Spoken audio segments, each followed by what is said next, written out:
नमस्कार दोस्तों, जय जोहार। मैं कौशल तिवारी और बिहनिया संझा में आपका स्वागत है। देश की आर्थिक राजधानी के रूप में विख्यात महाराष्ट्र में भारतीय जनता पार्टी ने एक बार फिर भगवा फहरा दिया है। तो झारखंड में भारतीय जनता पार्टी की उतनी ही बुरी स्थिति बनी है, यानी वहां हेमंत सोरेन ने तहलका मचा दिया है। लेकिन इस चुनाव परिणाम को लेकर सोशल मीडिया में जो सवाल उठ रहे हैं वे भाजपा के लिए न केवल चिंता की बात है बल्कि आरएसएस की नींद उड़ा दी है।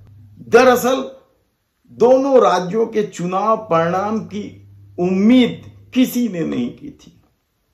बड़े बड़े विश्लेषकों के अपने अपने दावे थे, लेकिन किसी ने भी इस तरह की सुनामी की बात नहीं की थी, बल्कि इसके उलट भी दावे किए जा रहे थे कि झारखंड में कांटे की टक्कर रहेगी और भारतीय जनता पार्टी को महाराष्ट्र में नाको चने चबाना पड़ेगा। लेकिन परिणाम बिल्कुल इसके विपरीत आए। तब पहला सवाल तो यही है कि क्या ग्राउंड जीरो में जाकर जो लोग लगातार गहन अध्ययन करके विश्लेषण कर रहे थे वे तमाम लोग क्या मूर्ख हैं, बेवकूफ हैं, या उनमें अकल ही नहीं है या समझ नहीं है? यह पहला सवाल। दूसरा सवाल ईवीएम को लेकर है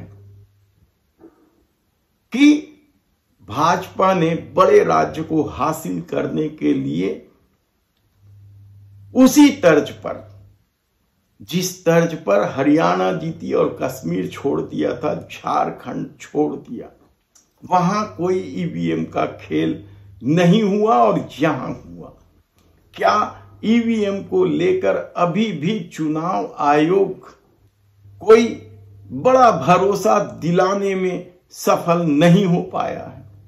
लेकिन इससे भी बड़ा जो सवाल है वो आरएसएस के कार्य प्रणाली को लेकर है, क्योंकि महाराष्ट्र में कहा जा रहा है कि इस तूफानी जीत के लिए आरएसएस की भूमिका ही बेहद महत्वपूर्ण रही है। यानी सारा श्रेय इस जीत का आरएसएस को देने की कोशिश हो रही है।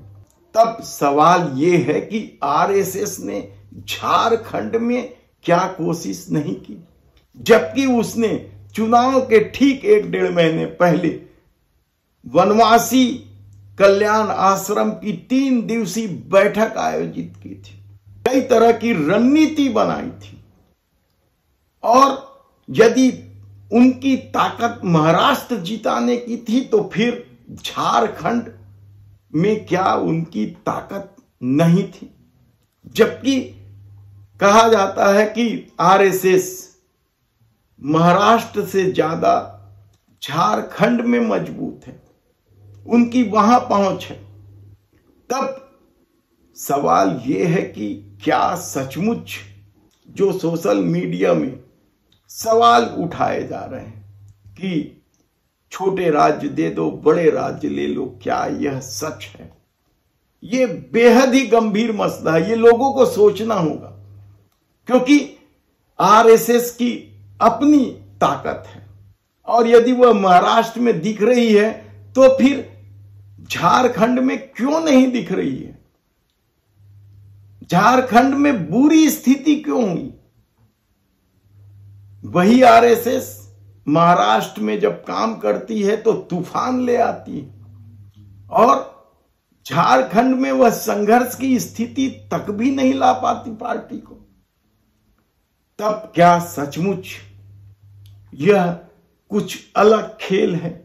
जिस तरीके से शिवसेना उद्धव गुट के प्रवक्ता राउत ने कहा है कि कहीं तो गड़बड़ है, तब क्या अब वह वक्त आ चुका है कि चुनाव बैलेट पेपर के माध्यम से हो? धन्यवाद।